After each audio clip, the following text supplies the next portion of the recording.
Okay, I got 10 minutes, and that's barely enough to warm up. So we're going to go really fast. I'm going to skim through things. There's a really table of reprobates sitting over here. Don't pay attention to them. I'm going to go fairly fast and skim over things. And if there are things you think you're interested in, just come by and talk to me at lunch. It's going to be kind of a varied deal. All right. So in 10 minutes, I'm going to tell you the things that I tell my own graduate students when they're looking for jobs. And basically, be happy. Basically, figure out what it takes to make you a happy person for the rest of your life, and then find a way to get that. Make yourself happy as an academician, which is what I'm going to talk about. Biotech happy, teaching happy. There are government jobs. There's all kinds of other jobs that you can consider if you remain flexible. And I recommend that you have plans, a 1-year plan, a 5-year plan, a 10-year plan, and also a 1-week plan, a 2-month plan, a 6-month plan. Know where you're going. Don't just wander your way through life, because that's the pathway to discomfort and failure. Figure out where you want to be before you decide to go there. Now, my job is a really good job. It's a great job for me. I can do research, I can teach, I can do some other things. I get to deal with young people, and we all know that old people are boring. But when you deal with young people, you get to talk to people with fresh ideas, who are thinking, who are excited, and you can maybe help them guide their career along a little bit. It's a great job for me. Might not be a good job for you. You got to remain flexible enough to do a job that you want, not one that somebody tells you you ought to have.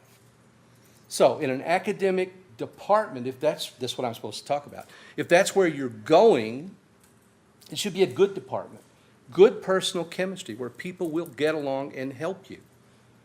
You should have other people with shared interests. You don't want to be the only person doing what you're doing in the department. It's not going to work. Good infrastructure. If you need something, you ought to be able to get it. They should be committed to research as well as to teaching so that you can get what you want out of your life. Okay, academic happy. Before you leave your postdoc, you should have an ongoing project, if your mentor is worth anything, an ongoing project that you can take with you, that you will not be competing for with your mentor. Good mentors do that. You should have money if you can make it. You don't have to have, but you want to be a sterling example, money. Start working out collaborations by making friends while you're a graduate student or a postdoc from other places. If you can write a grant proposal or outline it when you go to look for your job, you can tell people what you want to do.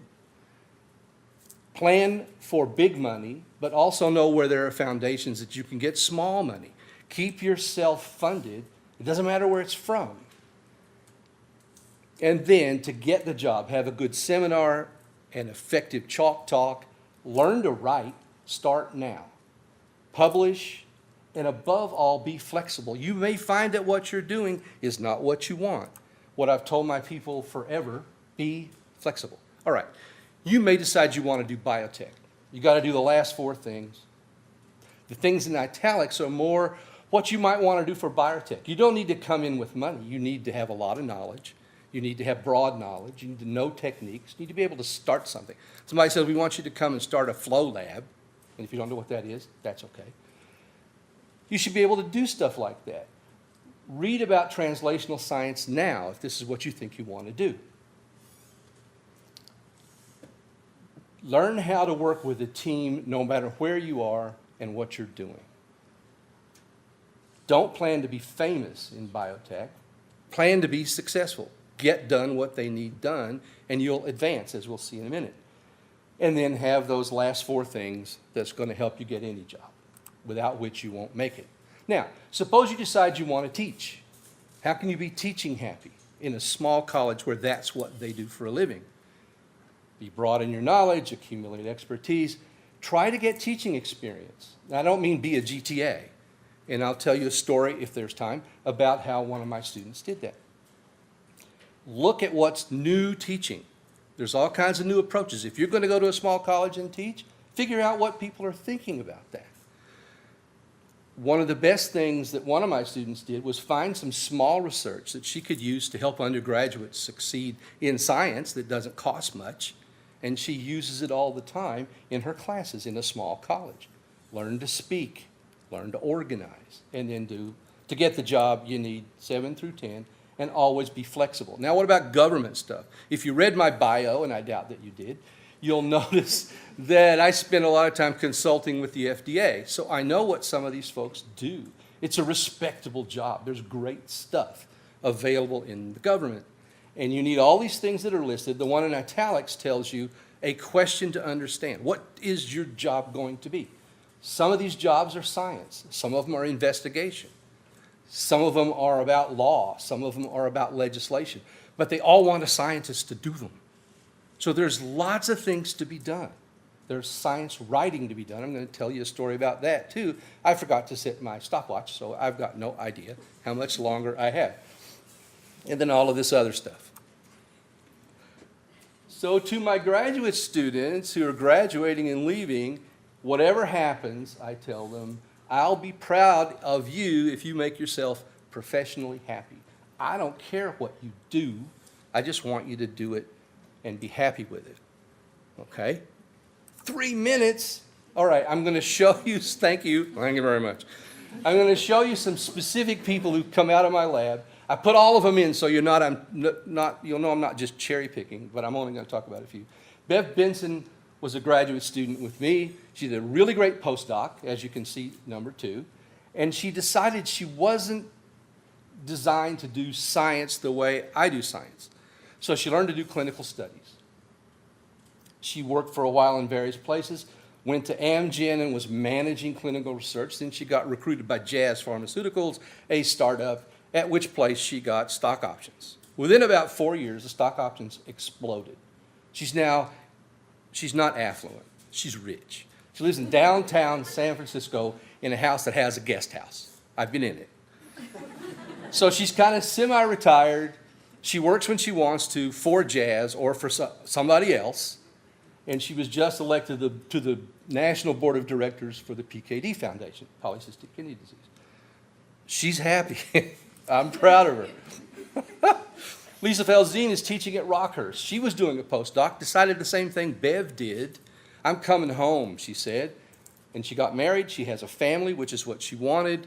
And she just, in number 4, published a paper in an educational science journal about how she's using zebrafish, which are cheap, to help people learn about science as undergrads. Pretty cool. She's happy. Shiva's not my student. She was the student of my wife, Marcy Chan, who left to go to industry for a while. Shiva went for her postdoc at Novartis in transplantation. They pinned up something, become a science writer if you want to. So she did. And she went through science writer, transferred to Novo Nordisk, and you can see all of the things she went. And now she's a director of biopharmaceutical medical affairs strategy. She's not a science writer anymore. She's an executive. She's happy. We're proud of her. So these are academic people. 1 minute. Scott Tibbetts is an associate professor, another full professor now. I wanted to tell you about him, but I won't. He's a great guy. I want to get to the last, that one. Abby Dotson did a degree with me, stayed around for a postdoc, went to Oregon, great postdoc, but they have a tech transfer program there. And she got into it while she was finishing her postdoc. Everybody liked it. They had a bunch of people in the program, and she was the one they hired, and now she just took a job as manager for business development and tech transfer and business development, and she's happy. And the last person is Amy Hinkleman, who wanted to teach. So during her postdoc, Lisa Felzine at Rockhurst helped us get her a position to teach a microbiology course, a real one, not GTA. And then she did a great postdoc, always important. When she finished, which is 2 weeks ago, she started her job at the Campbell University School of Medicine as an assistant professor. She's going to be happy. I'm proud of her. I had stuff to tell you about. I'll tell you 2 things. Measure your job success by happiness in your job. Explore everything. If something goes wrong, be flexible.